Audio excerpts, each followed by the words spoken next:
Good morning and welcome to the Newstalk live presidential debate. That's the first hour of our show. The remaining 2 hours, pretty much business as usual. Now, we are also streaming. We are streaming on Facebook and YouTube. So if you fancy looking at the two candidates, you can do so on those channels. But of course, we're live here on the radio. I want to welcome to our studio Heather Humphreys, who is the nominee of Fine Gael, and Ms Connolly, who is the nominee of the left, with support from other parties like Sinn Féin. Good morning and welcome to you both. Now, it is a debate, so I just want to alert you to the fact that your mics are open all the time. If something one of you says that the other objects to, please interject in a controlled manner if possible, but we want this to be a debate rather than a series of interviews.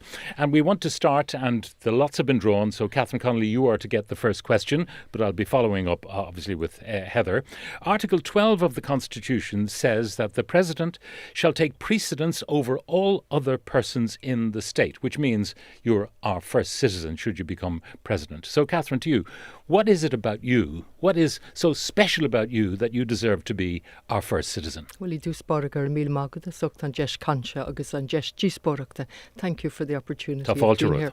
And you mentioned Article 12 of the Constitution, and Article 12 subsection 8 obliges me as President to take a public and solemn vow to serve the welfare of the people of Ireland. No, but I know what the Constitution says, and you'd like to adhere. So what is it about you that makes you special? That is the essence of what my presidency is about, to serve the welfare of the people of Ireland. We're at a juncture in our country where we need a courageous president, a president that's unafraid to use our voice on behalf of the ordinary people of Ireland. Now more than ever, we need a voice for peace.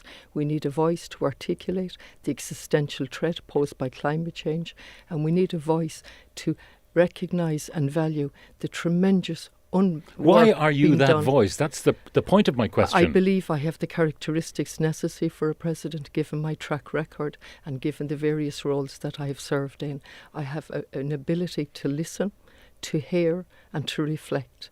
I have an ability to reflect before I speak on any topic and to realise that quick retorts are not helpful. Now, this sounds like an excuse for some of the slow answers you gave during the campaign, and we'll come to those in a little while.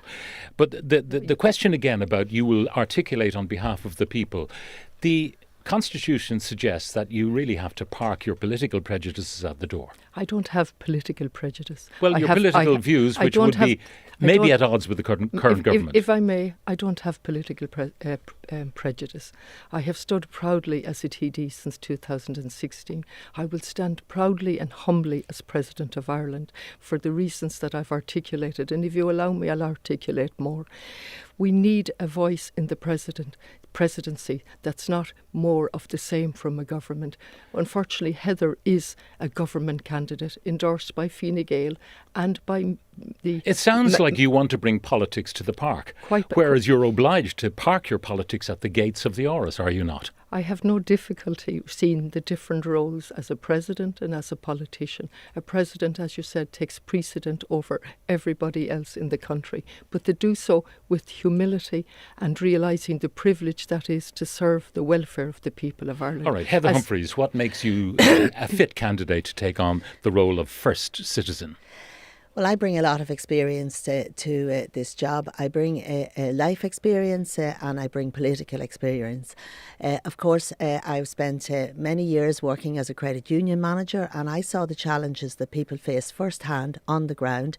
And you know, I'm a mother, I'm a grandmother, and I have 3 beautiful grandchildren. And I think, what kind of an Ireland do I want to see them grow up in? Okay, again, the question I asked Catherine is about what is it about you personally that would make you our first citizen, that would fit you for that role? Yeah, well, I have, as I said, I want to see an Ireland that is compassionate, an Ireland that is unified, an Ireland that shows dignity and respect.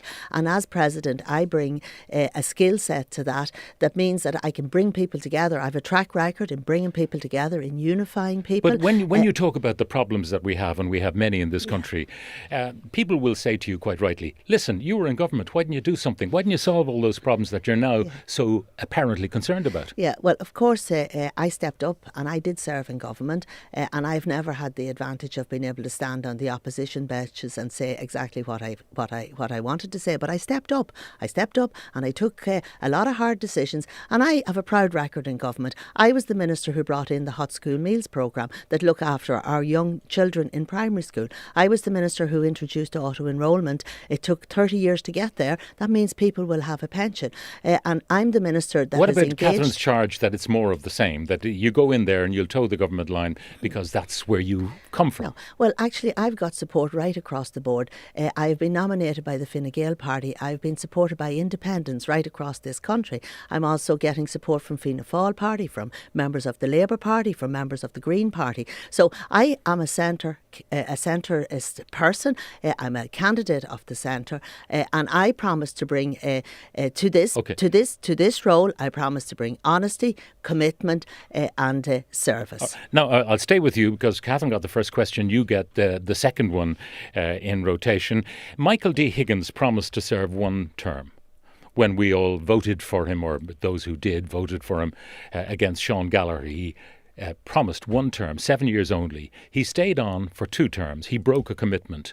What do you think of that behaviour by the current president? Well, the current president is very, very popular, and I have to say he has done a great job. That's over not the last... the question. The question was, what do you think of someone who makes a commitment in an election as president for our first citizen and then breaks that commitment? Yeah, well, I think to be fair to him, I'm sure he only intended to serve one term, but he got the opportunity to return, and he was very, very popular, and he got 70% of the vote the last time. So I think the people have spoken. As far as I'm concerned, I would be serving one term and one term only. That is my Okay, Catherine, what do you think wish. of Michael D breaking a commitment to the electorate? I think Michael D has served the people of Ireland very well. I think he's more than popular. He's popular because of what he stands for, and he's had the courage to speak out and give the people of Ireland hope. Is 14 years not an interminably long space of time for any human being to give to a job and for all the rest of it to have the same president? One of my colleagues, the first time he saw a presidential election was when he was 11 years old. So 7 years plus 7 is 14. It's a very, very long term. Would you favour shortening it? No, I wouldn't. I think 7 years. It used to be the age of reason when I was growing up. You reached the age of reason after 7 years. And I think 7 years is a good term to serve as President of Ireland. And also, if I look on the last campaign, my campaign since July, it feels like 7 years. It's been so long, but it's been wonderful. I've been out since the 3rd week of July engaging with people. I just want to get an answer over. from both of you. When someone makes a commitment, a solemn commitment in an election, it may govern the reason that people vote for that person. And then in this case, however worthy Michael D was and is to be our 2-term president, he actually broke a commitment. I'm asking you what you think of that breaking of a commitment, because you're both going to make commitments now. How are we to know that you would adhere to those commitments? Well, I think my record is very clear. I've never made a promise to somebody that I didn't try to keep. And I have always said to some people, can you do this for me? And I said, well, I can only do my best. So I think you'll have to ask the president himself why he decided to run for a second term. And as I said, and as Catherine has said, he has been an excellent president and the people voted for him, and that's democracy. So I suppose after 7 years, he gave the people the choice and they chose to re-elect him. He didn't get he wasn't just nominated and he went straight back into the park. He went through the electoral process. So he's democratically elected after 7 years. So that at the end of the day was the people's choice. So that's the question again to you, Catherine. I mean, I've heard from Heather. How do we know that anything you say now could be trusted going forward? See, Pat, you're going from a current president to me. And I'm asking you what you think of someone who makes a commitment electorally and then breaks it. Yeah. Actually, the thing about a presidential election, it's up to the people to decide. And so the current president, Michael D, decided to stand again against what he had said. But the people actually elected him. And so that's the thing about this election. It's very different. We can't elect a Taoiseach or a Taoiseach, but we can elect our president. And that's one of the really important things about this presidency. Michael D, the current president, did what he did, and the people re-elected him. In relation to myself, I stand on my record. I have an absolute absolute commitment to social justice and equality from a very early age. How will you cope with that, being circumscribed maybe by government policy of the day? You've all of these commitments which require legislative action to pursue and to achieve, and you'll be circumscribed by the limitations of the office. I wouldn't use words like that in relation to the privilege of serving as president of this. I'm saying, what can you do? As president of this beautiful country. And I can use my voice in as many ways as possible. In fact, my first commitment is to receive representatives of carers in our community who are undervalued and underpaid, and to value their work. I've given a commitment to go back and visit all of the centres that I visited in my campaign to give recognition to the tremendous work that's going on. I was going to ask a question, and maybe you've answered it now. The theme of, for example, Mary Robinson's presidency was, at the beginning, the candle in the window for the emigrants. And then we had, with Mary McAleese, reconciliation process in Northern Ireland. That was a fundamental theme of her presidency. Michael D., I suppose, besides speaking out internationally, and we'll talk about that later in the debate, a commitment to the arts. And I don't know how many arts occasions he hosted in the Áras. So, Heather, what would the theme of your presidency be? Yeah, well, I'm a former minister for the arts, just like Michael D. Higgins was, and I'm absolutely committed to the arts. And I think 2016. But is that your theme? No, the theme. I am absolutely committed to the arts. Number one, the theme of my presidency is number one, community. I have been, I'd say, in nearly every parish in this country, and I see the work of communities right across the country. I see the work of volunteers, so I want to support them, and I do want to introduce a community recognition award by the President, so that people are recognised and they are for Can the, you for do the that off your work. own bat? Yes, you can do that. It's very simple. It's a recognition. No, but can the President fund that and organise it and without help from the Oireachtas? Yeah, well, I believe the President can liaise with the relevant local authorities, the relevant community groups, and it's a recognition of the work that they've done, and it's important that we recognise them. But the second theme of my presidency is unity. I want, we live in a divisive world, so I want to bring people together, and I want to build on the work of Mary McAleese in terms of building bridges with Northern Ireland, and that's something that's very that I'm really, really committed to. I live on the border, as you know. I'm very conscious of the divisions that are still there, and I was only in Belfast last week. I visited Mary McAleese's old school, St Dominic's.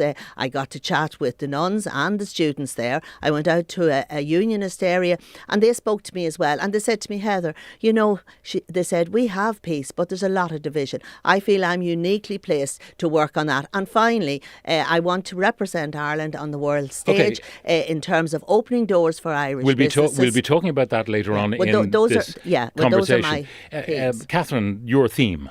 I have a number of themes, Pat.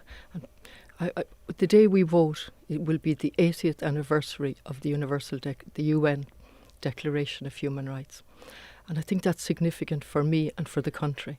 I will be a voice for peace at a time where a voice for peace is utterly necessary. I will be a voice, as I said, in relation to climate change and the existential threat posed by climate change. Communities I've already outlined. I will also be a voice for a united Ireland. Article 3 of the Constitution sets out that it is the firm will of the Irish people to have a united Ireland. I would love if that happened during my tenure, and if not, that at least all the groundwork and preparatory work will have taken place. But the President really can't get involved in that kind of, because that is about base politics. Absolutely. The framework has been set in the Good Friday Agreement and in Article 3 of the Constitution.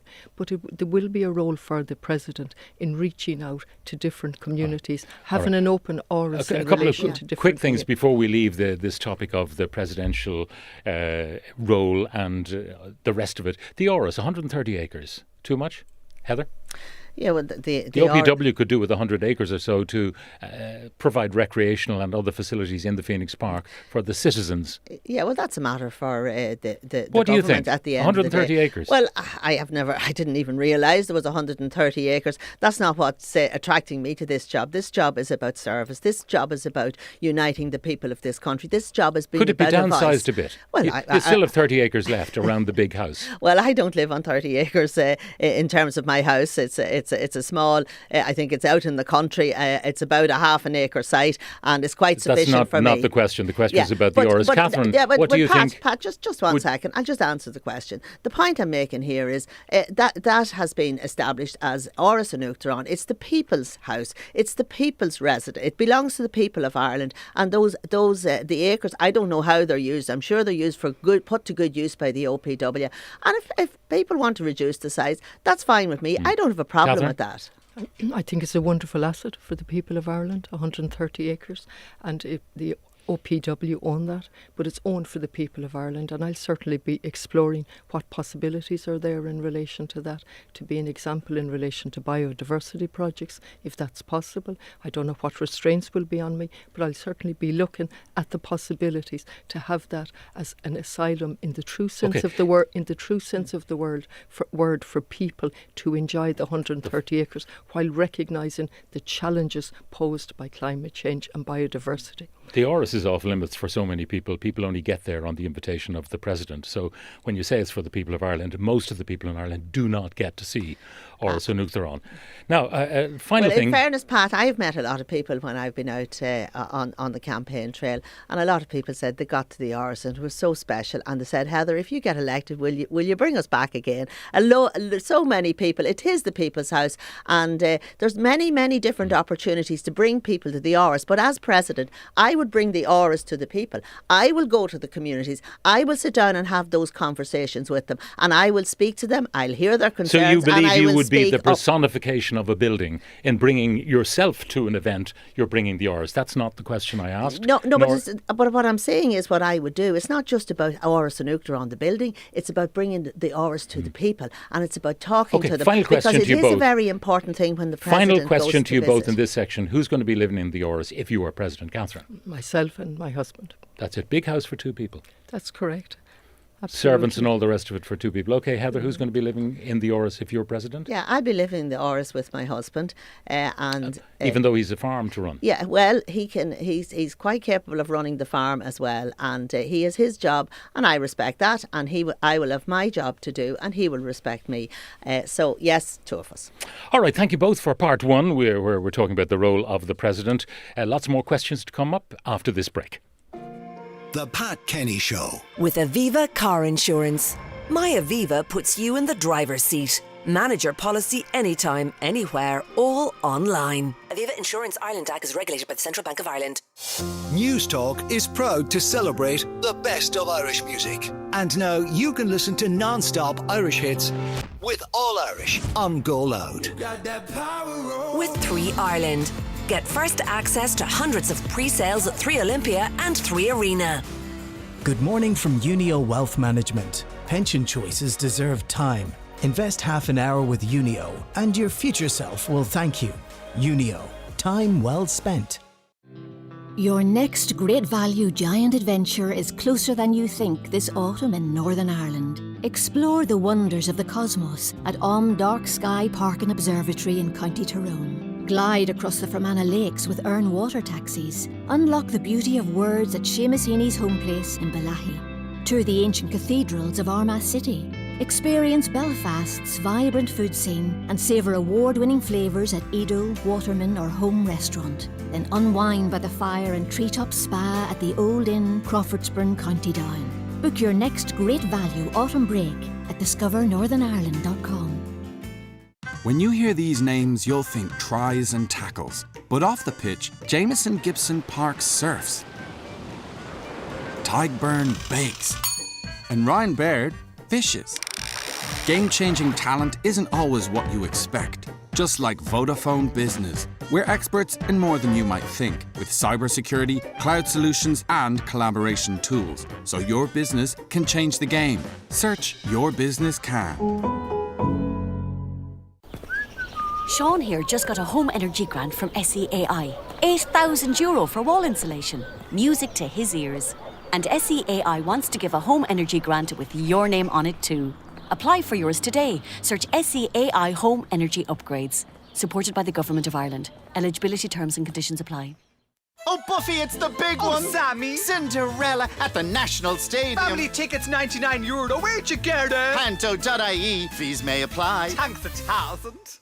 Start your morning with a sachet of Revive Active, supporting your energy, immunity and heart. Available from health food stores, pharmacies and reviveactive.com. At FBD, we've contributed over €400,000 in advertising support to businesses across Ireland since 2024. And in 2026, 15 more lucky businesses will receive €25,000 worth of advertising each to fuel their business dreams. So, whether it's a fully booked month, opening a second store, or growing your team, you can apply at fbd.ie/dreams. FBD Insurance. Support. It's what we do. Competition T's and C's apply. FBD Insurance PLC is regulated by the Central Bank of Ireland. The Pat Kenny Show. With Aviva Insurance, we reward our customers who have both car and home insurance with a discount. Aviva Insurance Ireland DAC is regulated by the Central Bank of Ireland. This is Newstalk. Welcome back to the Newstalk presidential debate, which of course is live on the radio, but also it is streaming on our social channels on Facebook and on YouTube. Catherine Connolly and Heather Humphreys with me. Now, the President has a certain number of powers, and one of them is referring a bill that the President has concerns about to the Supreme Court. So, Catherine, what would you have to be wrong with the bill for you to refer it? Well, actually, it's a very restricted role, Pat, in relation to what a president can do. And so the president, with the assistance of the Council of State and expert advice, decides whether the bill is in compliance with the Constitution. Does the president therefore have to take the advice of the Council of State, which would be made up of nominees from the president, but also former Taoiseach, who might have a different worldview, shall we say, to yourself? There's a range of people on the Council of State, and the president has the power to nominate up to 7. And it's set out in the Constitution who sits on the Council of State: the Chief Justice, the President of the High Court and so on, and the ex-Taoiseach. But you don't have to take the advice. You make it. You listen to them, they bat it back and forward, and then you decide. Isn't that it? You decide with the expert advice of the Council of State. But it doesn't mean you have to take it. But you have to listen. And you have to reflect on the advice given by experienced people, President of the Supreme Court, President of the High Court and so on. But if they all come from a particular political culture, even the judges, if they come from the establishment, as it were, and you cast yourself as an anti-establishment figure, you could still thwart them, could you not? You're saying quite a lot there, and you're anti-establishment figure, which I wouldn't look on myself as. As President, I would be sitting there listening to expert advice on the specific issue of whether the bill complies or doesn't comply with the Constitution. If we form an opinion that it doesn't, and ultimately I make that decision, then I refer it to the Supreme Court. And just, it's important to point out to the listeners, if I do that and the Supreme Court hold that it's constitutional, that bill can never be challenged again. If on the other hand... So are you saying that it's something you would not do lightly in any circumstance? It's a most serious duty, a most onerous duty to look at. And if it's not referred to the Supreme Court, then I sign it into law as President, and it can be challenged at some future Heather date. Humphreys, the same question to you. Well, the primary function of the President, as set out in the Constitution, is to protect the Constitution. And of course, all of the legislation that comes through the Oireachtas must be signed by the President. But if the President has any concerns whatsoever regarding the constitutionality of the bill, you call in the Council of State, you get their advice. If you're still not happy that it doesn't comply with the Constitution, you can refer it to the Supreme Court. The only problem there, as Catherine has said, if you refer it, then it cannot be challenged. That particular bill cannot be challenged in the courts. So it is a very, very serious responsibility that the President has, and I will certainly fulfil that role with the diligence and respect and duty it deserves. Now, people might say that you're much more likely, given the current government and your history with Fine Gael in government and so on, that you're very unlikely to thwart the wishes of your former colleagues.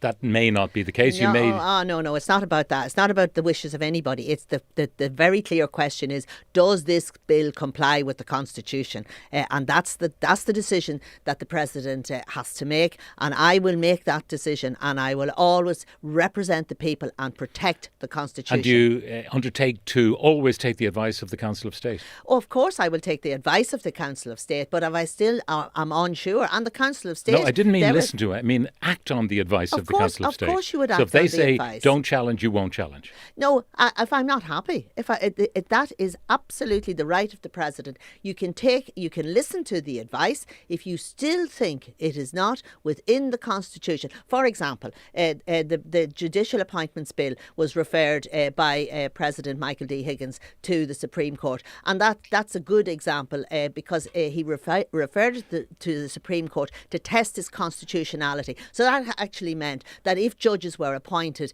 if they had been appointed in the interim based on the bill, it could have caused problems down the road. But he referred that, and that was a good example of a bill that it was right to send to the Supreme Court. What I'm asking is about second guessing the Council of State, and you're saying I won't second that guess you would, anybody. I'll take would you advice. say if you still have reservations that, and you personally, you're not a lawyer. No. Catherine, on the other hand, is. Yeah. So you'd imagine that she might have reservations that would be different to the reservations or otherwise of the Council of State. But you're not a lawyer. So are you doing a sort of a devil error that look into your own heart without the expertise because you're turning down the Council of State's advice? Oh, I'm absolutely not turning down their advice. I'm listening to their advice, and their advice might be refer it to the Supreme Court. I will take their advice. That is the purpose of the Council of State. And by the way, the President does have an opportunity to nominate people to the Council of State, and I would like to appoint more women to the Council of State, so to bring up the gender balance. I know there's a lot of former Taoiseach and judges. There are some women there, but I really would like to get more women involved in the Council of State, particularly young women. Is that tokenism?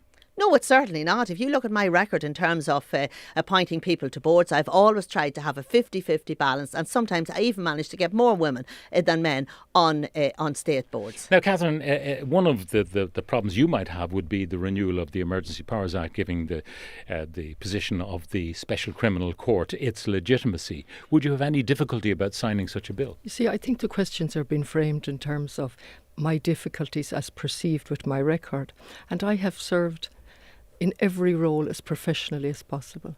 I have been a TD since 2016, a Lasceann Comhairle, the first ever female elected Lasceann Comhairle. And every single role that I have had the privilege of serving in, I've served to the best of my ability, Pat.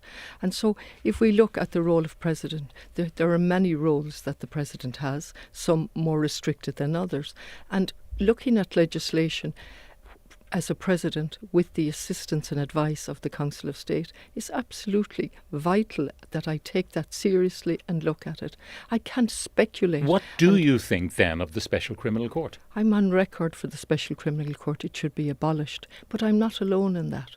That's not the point. You would be in a unique position as President to be signing the bill or otherwise. I would love to answer, what would you do? I would love to answer your questions as quick as you want, but sometimes there's a little complexity. So let's look at the Special Criminal Court. No. We're not talking about the Special Criminal Court. We're talking about legislation that comes to you. You actually raised the Special Criminal Court and said I opposed it. And I'm telling you that two reports, we have a majority report and a minority report. Both of those set up by the government, and they have those reports, haven't acted on them, said abolish the Special Criminal Court, albeit with different replacement mechanisms. But the very entity set up by the government said abolish the Special Criminal Court. The majority report said have a court on a continuous basis, not a court based on emergency powers. Both the minority and the majority were extremely concerned about continuous court, Special Criminal Court, sitting on the basis of emergency powers. Both reports said abolish it. Heather. I absolutely support the Special Criminal Court, and I have to point out to Catherine that she did employ somebody in the Dáil that was convicted by the Special Criminal Court on firearms charges. So I fully support it, and I will continue to support it where it is seen. It served us well. Can I come in on that? The Special Criminal Court is the Special Criminal Court. That's the law of the land. We have no choice but to uphold the law of the land. absolutely. And to bring in what Heather has done in the manner she has done is absolutely unacceptable. We'll be coming to that, by the way, because it is an issue. She's brought it in now in relation to the Special Criminal Court, which is the law of the land. As a TD, as a citizen and as President, I have to uphold the law of the land. There's absolutely no question about that. The issue here, separately in relation to the Special Criminal Court, is the failure of Heather's government, of which she was a minister, to deal with the reports that's on the government shelf in relation to the serious concerns about the continuation of the Special Criminal Court based on emergency legislation. So are you in favour, if it was set up on a statutory continuous basis, you'd have no problem with a special court that dealt with... You see, first of all, I have to articulate the issue, and that's the first thing one has to do. Secondly, I'm on record for supporting the Minority Report. Thirdly, the Special Criminal Court is part of our law, which we have to uphold. And the bringing in of a specific case and a person whose privacy has been trespassed upon to score a point is simply unacceptable to me, Pat. Well, it's one of the points that the listeners, and I'm sure those who are viewing us on Facebook and YouTube, want addressed. And that's the idea that you would bring someone into the Dáil, to the Houses of the Oireachtas, who had been tried and convicted in the Special Criminal Court, pleading not guilty and not offering any defence. And when you bear in mind that in the van where they were apprehended, there was 2 handguns, a stun gun, ammunition, cable ties, black pillowcases and petrol cans. Absolutely. Now, what do you think they were up to? First of all, the facts are there, and the Special Criminal Court found the woman guilty. She served a prison sentence. She left before her term was up in the prison. Such was her rehabilitation record. So conflating that with my attitude to the Special Criminal Court is not acceptable to me. The Special Criminal Court is the law of our land till we change it. In relation to the person, let me just say, over and over, I find it absolutely unacceptable that this person's privacy has been trespassed upon, unforgivably so, to try But you are the reason it was trespassed upon. If you hadn't been running for the presidency, we'd never have heard about her. If you hadn't brought her into the Dáil, signing her in every day into the most sensitive building in the country. That in itself is an interesting way of putting it. We would never have heard because there was nothing to hear. Because there was. Well, everything is in the public domain about the conviction. Pat, you asked us to debate, and I'm truly doing my best to give the facts. In relation to this story grew from unnamed sources, accusations and allegations that I interfered in some way with an appeal process and with other allegations, all of which are absolutely... Do you accept that you made a mistake in employing this person? Absolutely unfounded.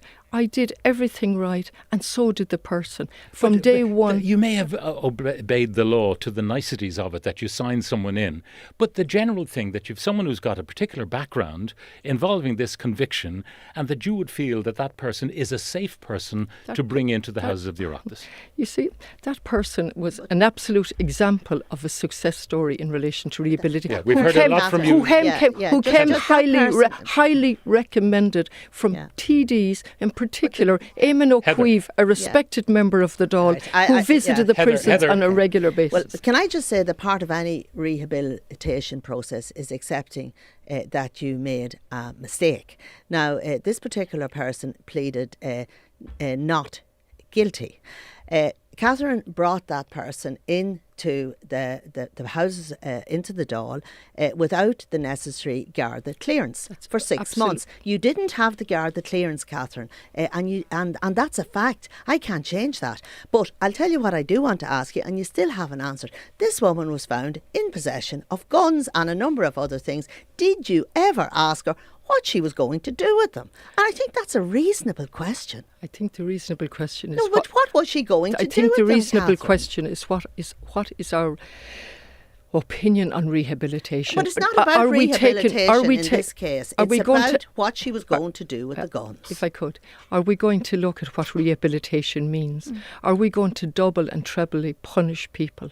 The amount of people and support I've got from people who have benefited from a second chance and from those that haven't benefited. It wasn't the only job that was out there, okay?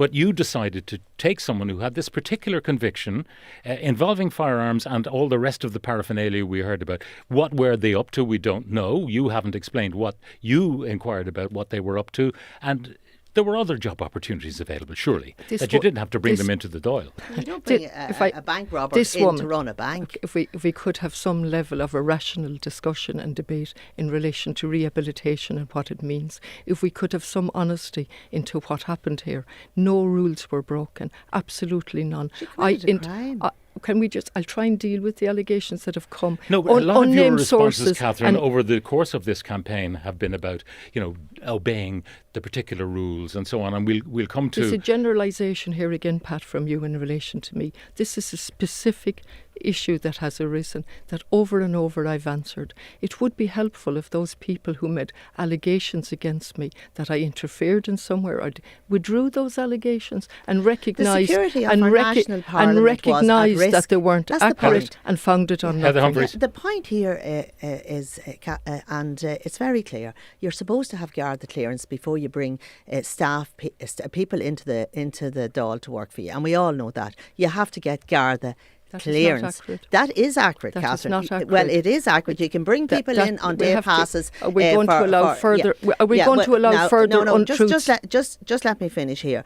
That lady was a risk at the very least. She posed a risk to our national parliament. She had access to ministers, she had access to TDs, she had access to a lot of information, and she had been convicted and she had pleaded not guilty to a firearms offence. So I'm still asking the question. Is there no forgiveness in you that someone can turn their life around? Yeah, but you can turn your life around, but there's different levels of crime. There's different types of rehabilitation. If she had got a job and maybe had started somewhere else and then moved along, and she was only out of jail and she was brought into our national parliament, and that is a concern because she did pose a real risk, and the Gardaí did not give the clearance, and it's very, very clear that Catherine didn't get the clearance, but she brought her in for 6 months on a day pass. You bring people in on a day pass for maybe 2 or 3 weeks if you have to because you're waiting. She never got the clearance. So now we have some truth emerging. You bring somebody on a day pass while you're waiting, and that's exactly what happened. But not for 6 months, Catherine. So now we have some truth, I'll repeat, emerging. You bring somebody, Heather has just confirmed, you bring somebody in on a day pass for a few weeks. And what happened here is exactly... Catherine, hang on. 6 months is almost semi-permanent. If I could... So you've got someone coming in every day for 6 months. That's pretty much permanent, isn't it? Let's see the truth. You bring somebody in for a few weeks. That's exactly what happened. And the weeks continued because there was no answer in relation to the process. Were you not curious about why? Absolutely. You sent an email to whom? Absolutely. I sent an email internally in March to say what was the delay in relation to this. What answer did you get? That the process was continuing or something like that. It was vague, but I drew... Did you have no concerns that you were bringing this person in on a daily basis, using this, day pass system, and you're looking at all of these days and hours being clocked up without... And you still hadn't asked her what she was doing with the guns. We're jumping to conclusions here. So I've done nothing wrong. Heather has admitted that. You bring somebody in, and the application form... You're misrepresenting what I said. It's really important that we let facts out here because facts are important and people will judge and vote accordingly to who they trust. In relation to this... Did you think she was a member of Irish... Hang on, I want to ask Catherine a question. Did you not consider when you decided to run for the presidency that this would not come out? This person came highly recommended. I can vouch for that person that was in my office. Eamon O'Quee, former minister in TD. He doesn't do Garda clearance. Can we... No, Catherine, the simple question I asked you was, did you not contemplate, when I'm running for president, I've decided to throw my hat in the ring, this might come out, and therefore deal with it first before it becomes what you characterise as a smear? I'm going to try again. This woman is an absolute success story of the prison system, a success story that we absolutely need, who fully rehabilitated her life. Was there nobody else? Absolutely not. That woman came highly recommended with very specific qualification. Just on the risk, let me say that this woman was with me every day. I know nothing in the sense of what the concerns were from the guards, because nobody ever communicated with me. Did you know her track record? Did you know that she had emerged from prison? Of course I did. And what she had been convicted of? Of course I did. I took advice in relation to this from Eamon O'Queeve, who visited from the Gardaí. The Gardaí had nothing to do with me. The Gardaí are absolutely separate from me. Okay. Absolutely now, nothing to do with me. There are other questions of judgment which I want to put to the pair of you. Well, just one thing. Last words before the break. Yeah, that registered political party. That person, it might be a registered political party, Catherine, but IRIGI tried to pull down the Good Friday Agreement, and they're very clear. That's very clear. That is their record. She is a member of IRIGI.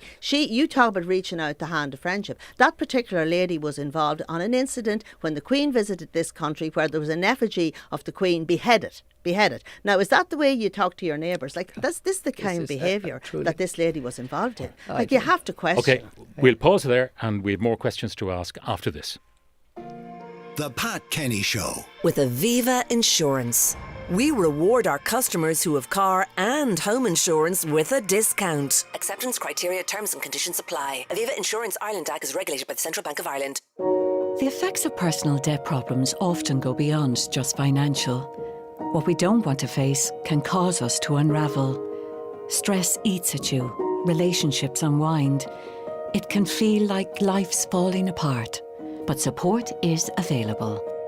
Get back on track with the Insolvency Service of Ireland, an independent organisation that helps untangle personal debt problems. See backontrack.ie.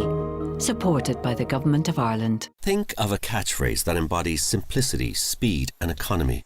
Click, switch and save. Click on AIG.ie, switch your car insurance and save big time. Simple. It really is that easy. If you are 6 years or more claim-free, we will give you a 65% reduction on your premium, plus a 10% new business discount. Thank you, AIG Insurance. Normal underwriting acceptance criteria apply, subject to terms and conditions. Applies to new AIG direct car customers only. Minimum premium applies. Offer valid until 31st of December. AIG Europe SA is authorised by the Luxembourg Ministry of Finance and supervised by the Luxembourg Commissioner for Insurance and is regulated by the Central Bank of Ireland for conduct of business rules. At Uisce Éireann, we're upgrading Ireland's water network to ensure a clean, safe and reliable supply for everyone. Sometimes this work can be disruptive. That's why we have a free text alert service providing real-time updates on outages and planned works over 4 hours in your area. So far, over 250,000 people have signed up. Join them and stay informed. Sign up today with your mobile number and air code at water.ie. Uisce Éireann. Delivering water services for Ireland. A lot has changed in 100 years, from steam trains to space travel. But one thing has stayed deliciously the same. The McVitie's Chocolate Digestive, 100 years of an icon. You value growing your family's healthy habits with Lidl Plus Super Savers that won't cost the earth. Ripe on time for snack time. Fun-size bananas, 51% off, now 95 cent. And 1 kilogram of Board B approved Irish Rooster potatoes, 50% off, only 99 cent. Lidl, more to value. Friday, October 24th is polling day in Ireland's presidential election. So find out about the candidates and be ready to make your choice. Your vote is your voice, so don't let others speak for you. Mark the date or set a reminder and be a voter on October 24th from An Comisiún Tábháin, Ireland's Independent Electoral Commission. The Pat Kenny Show. With Aviva Car Insurance. For peace of mind in minutes, you can count on Aviva. On the phone or online at aviva.ie. This is Newstalk. Welcome back to the Newstalk Live presidential debate. The candidates with me, Heather Humphreys and Catherine Connolly. Now, we've talked about Catherine's judgment. Heather, in your case, you've been criticised for 2 constituency matters. One favour you did and one favour you did not do, according to Lucia O'Farrell. But first of all, the favour that you did, passing on a communication from a constituent to the Department of Agriculture. You said you had no hand act or part in it. You simply passed on the communication. But you must know that any letter coming from a minister to another department gets precedence over something that might drop through the letterbox. Well, this has been well aired. Indeed. Over 5 years ago, I received a letter from a constituent. My office sent it without comment, without a covering letter, to the Department of Agriculture because it related to the department. The Secretary General... It was about an animal cruelty case that subsequently was dropped. Well, can I just say that I abhor animal cruelty, and people who don't look after their animals shouldn't have them, and that's my position on that. I received a communication or a letter from a constituent. My staff sent it to the Department of Agriculture. Do you accept that a ministerial missive has more weight than something that drops through the letterbox? There was no comment on it. It was sent. It doesn't matter. Directly. It comes from your office. Yeah, but it was sent. It was a letter. Did they know where it came from in the Department of Agriculture? Yeah, just a second now. That's a simple question. I received a letter, and my staff sent it to the Department of Agriculture because it related to the Department of Agriculture. And the Did point you read here that is, letter before you passed it on? The point here is the Secretary General in the Department of Agriculture at a Public Accounts Committee stated very clearly there was no political interference or representations on that case. And secondly, the Minister of the day, Minister Dara Calleary, said on the record of the Dáil that there was no political interference in that case. Why did you not simply say to your constituent, this is not my affair, this is the Department of Agriculture, send it to them? Instead, he got you to pass it on, and we all know the force of a ministerial missive arriving in another department. It is taken much more quickly and much more seriously than a letter, as I say, that drops through the letterbox. I made no comment, I made no recommendation, there was no covering letter with that letter. Had you read the letter from your constituent? I'll just explain. That's a simple question. Yeah. Well, had you read it before you passed it on? I glanced at the letter, and I'll tell you how this works. I received thousands of letters as a TD, and I sit down, possibly on a Friday, with my staff, and I go through the letters, and if anything relates to another department, or indeed if it related to an issue within social protection, I'd say send that on to the relevant people in the department. How well did you know the constituent who passed it on to you? The constituent, I didn't know the constituent. At all?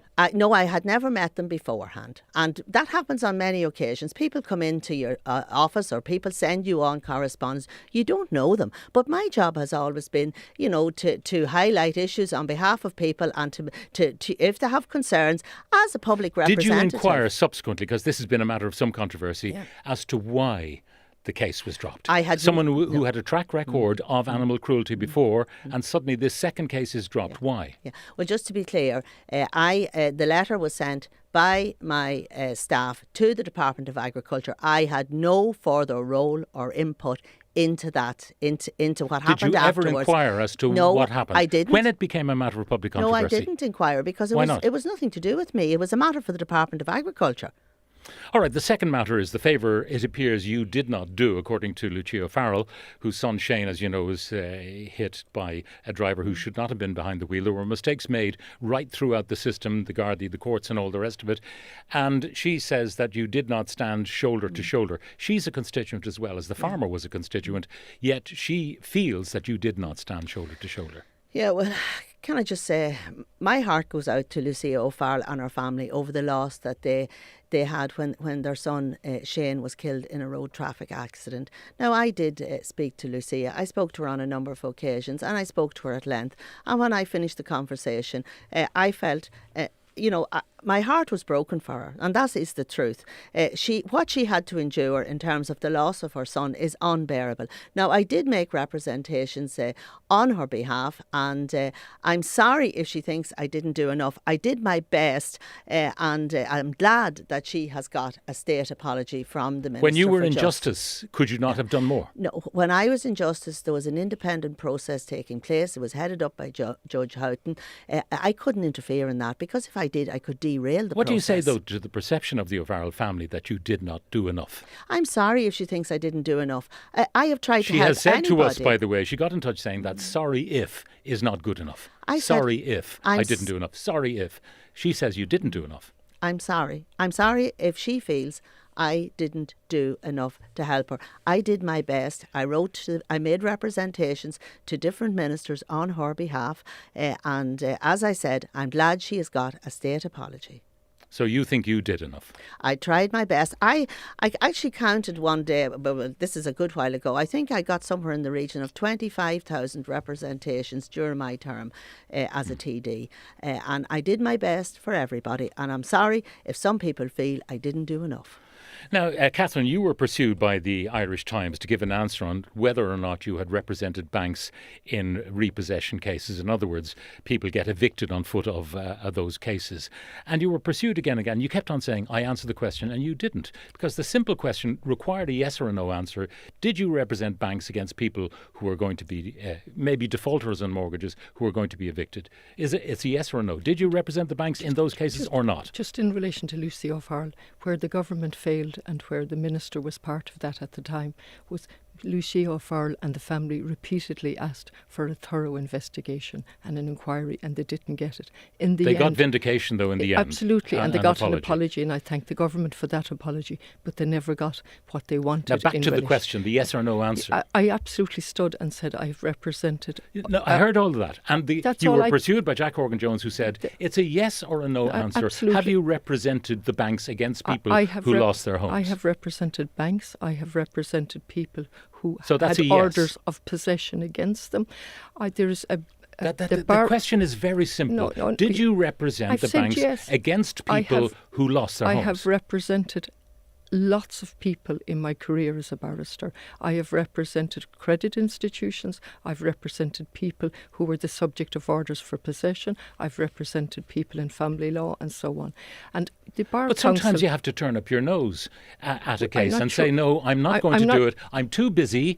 I am researching another case, Barristers have ways of turning down if they don't want the work. We're obliged to represent Even the people. Bar Council says that there are reasons why barristers Absolutely. sometimes do not take cases. If there's a conflict of interest, and obviously on occasions that happens with barristers, but the essence of our system is an independent bar. That is the essence of our justice system, or part of the essence. So your principles never play any part in your barristorial, is that the word? Activities? I was a barrister up to 2016.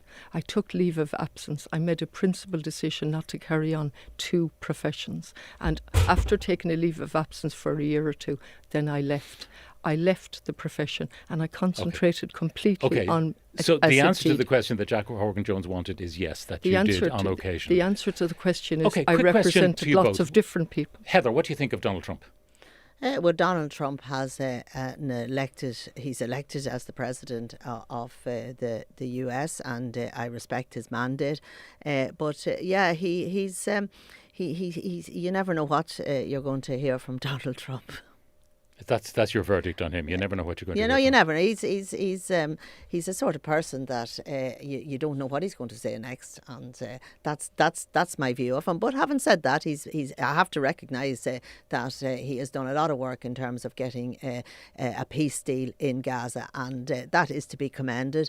This is the man who funded Israel to do what they did in Gaza, and then takes credit for stopping the fire. Well, all I want to see is that in Gaza, that the mothers are waking up this morning and their children are in their beds. That didn't happen, and it was terrible what happened there, and we all know that, and we know it was genocide. What do you think of Donald Trump? I think at this moment I have to take hope, and it's ironic from what's happening, peace talks. I'm extremely worried, actually, because this is just phase one, and there's absolutely no mention of the details in relation to will this peace last or not, and no recognition of what has led to this genocide over the last 2 years. So we now have somebody bringing peace, somebody that utterly funded and armed the genocide, armed Israel to carry out the genocide. And so there's a cause for reflection here in the world that this is where we're at. Somebody who funded and armed genocide is now being proposed as the recipient of a peace prize. But the world is a complex place. That's and right. We didn't really talk about the triple lock, but you would be in favour of maintaining it. Why would you want Trump or Xi or Putin to tell Ireland where to send its forces? Because I earlier on I mentioned that on the day we go out to vote, that will be the 80th anniversary. No, that's not. I know all that, and we heard it before. Very important. The question is, why would you give them a veto over where the Irish government deploys its troops? Because that's what the triple lock amounts The triple lock is a lot more than that. And the triple lock is at the core of our neutrality, a policy that's proactive and the best defence that we have. The triple lock, no lesser a person than the Taoiseach told us it was at the core of our neutrality. The Lisbon Treaty and the Nice Treaty. Which you voted against. Absolutely. And it had to be rerun to get solemn guarantees in relation to our neutrality. Okay, but again, you have a great ability not to address the particular question, which was, why give Xi or Putin or Trump a veto over where the Irish government deploys its forces? Actually, people laugh because I don't seem to have the ability to avoid answering a question, and I'm blunt and to the point. Well, answer that question then. The question is that the triple lock was part of our neutrality. It's at our core. Catherine, will you please address why you give Putin and Trump and Xi a veto over where we do our business? I'm not giving them a veto. That's part of the infrastructure of the UN, unfortunately. The 5 members of the UN Security Council. There is also a General Assembly that's a force for good. And but does not have the power of veto, as you know. If we could. I mean, it's mum and apple pie stuff here. You know, because I've asked you a simple question. Why give these world leaders a veto over what Ireland does? I didn't give them a veto. The UN structures did. We need to reform the UN without a doubt. Oh, that's a big day's work. Heather Humphreys, what do you think? It's the big day's work to bring peace in the world. It's much easier to have war when we have an arms industry building up all of the time. I believe that we should not have to ask the permission of Putin or indeed China or indeed the US. You want the triple lock gone? No, I want. The way it is at the minute, the third part of that lock is asking the UN for permission, and it can be vetoed by the UN Security Council and these countries. For example, if we were sending peacekeeping forces to Ukraine, do you think Russia would actually agree that? I'm sure they wouldn't. So I don't want Russia or China or the US to have any input into our foreign policy. That means getting rid of the triple lock. Yeah, we are an independent country, and we're a mature country, and I think we are quite capable of making up our own decision. But at the end of the day, that legislation will go through the houses of the Oireachtas, and it doesn't matter what my personal opinion is. The job of the president will be to determine if it is within our constitution. You're not president yet, if the government, what's your view? Yeah, I'm giving my view. If the government are intent on getting rid of the triple lock, then there should be a referendum, because the Taoiseach of our country has said the triple lock is at the core of our neutrality. So if we're going to get rid of the triple lock, then that question should be put to the people by way of referendum. Yeah. Okay, some of our listeners have been in touch with various questions. Question from John for Catherine. Would you invite Claire Daly and Mick Wallace to the Áras? All of this is speculation as to who I'll invite. Since day one, you know, Pat, the first interview I did outside the Dáil, I had a question from a respectable journalist based on absolutely nothing. Would my friends who were in Buswells come out and support me? One wasn't in the country and the other was somewhere else. And that's the level of question in relation to 2 respected parliamentarians, and both respected across the floor of the Dáil when they were in the Dáil. But not necessarily of late with their stance on Putin and Ukraine? We differ on many things. My campaign is made up of many parties and none who support the values that I stand for without necessarily agreeing with everything that we Question for Heather from Deirdre. Do you support fox hunting? I've never been fox hunting in my life, but what I do support is rural pursuits, and there's a lot which includes fox hunting. Yeah, well, there's a lot of controls in place around rural pursuits, and I think once the rules are abided by, I support rural pursuits.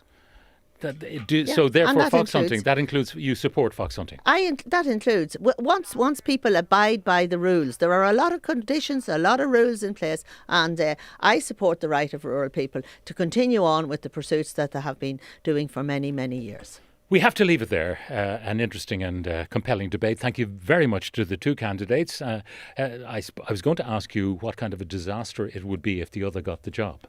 I'm not sure you want to contribute to that particular question, but thank you both. Heather Humphreys and Catherine Connolly, thank you very much for joining us. Listen to Newstalk on Smart Speaker. Play Newstalk.